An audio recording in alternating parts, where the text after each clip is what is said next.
डाक बंगला 1952-53 के जमाने की घटना है। 5 शिकारी मध्य प्रदेश के जंगलों में शिकार खेलने गए थे। उन्हें ठहरने के लिए जगह नहीं मिल रही थी। डाक बंगला खाली नहीं था। केयर टेकर ने बताया कि जंगल के अंदर एक पुराना डाक बंगला है जो खंडहर जैसा हो चुका है। पानी की व्यवस्था भी है। अगर चाहे तो उसे साफ सुथरा कर ठहर सकते हैं।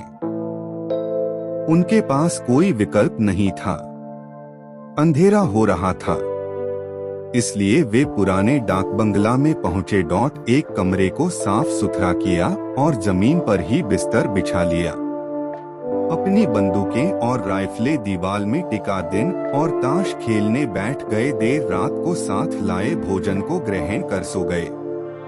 उनमें से एक जे.एन. सिंह को नींद नहीं आ रही थी। उसने सिगरेट जलाई और उसके कश लेने लगा। तभी उसने देखा कि अचानक खिड़की से एक हाथ बढ़ता हुआ उसकी गर्दन की ओर आ रहा है। वह चौंक उठा और जोरों से चिल्लाया। अन्य लोग उठ गए। हाथ गायब हो गया। उसने सबको घटना की जानकारी दी तो उन्होंने कहा कि यह तुम्हारा भ्रम होगा या सपना देखा होगा। खिड़की से इतनी दूर हाथ कैसे पहुंचेगा? नई जगह में कभी कभी ऐसा लगता है। सो जाओ, कहीं कुछ नहीं है। उसने लाख विश्वास दिलाने की कोशिश की कि यह सच है, लेकिन किसी ने विश्वास नहीं किया। सारे लोग फिर सो गए। उसने भी सोने की कोशिश की, लेकिन नींद नहीं आई।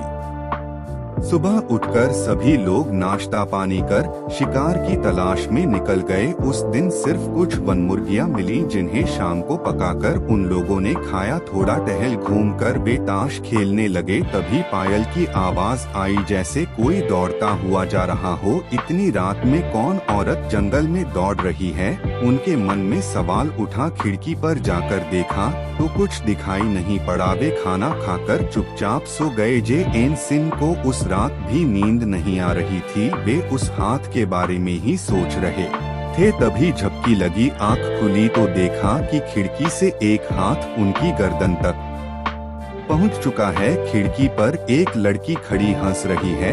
वे चिल्लाए। सभी लोग उठ गए। उन्होंने पूरी बात बताई और कहा कि चिल्लाता नहीं तो मेरी गर्दन दबा देती। सभी लोग खिड़की के पास गए तो जंगल की ओर एक लड़की जाती हुई दिखाई पड़ी। उसके पायल की आवाज आ रही थी। सभी लोगों को विश्वास हो गया कि कुछ न कुछ चक्कर है। उसी की बात करते हुए वे सो गए। अगले दिन वे लोग नाश्ता पानी कर शिकार पर निकले। रास्ते में कुछ आदिवासी मिले। उन्होंने पूछा कि आप लोग किधर जा रहे हैं? उन्होंने बताया कि शेर का शिकार करने आए थे, वह मिल नहीं रहा है तो अब हिरन मारकर चले जाएंगे। आदिवासियों ने पूछा कि ठहरे कहाँ हैं?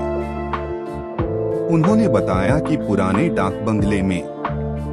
आदिवासियों ने चौंक कर पूछा कि कब से ठहरे हैं? उन्होंने बताया कि 2 दिनों से। आदिवासियों ने हैरानी से पूछा कि 2 दिनों ने ठहरे हैं और जीवित हैं? क्या मतलब? साहब, वह भूता डाक बंगला है। वहाँ एक लड़की की भटकती आत्मा है जो हर ठहरने वाले को मार डालती है।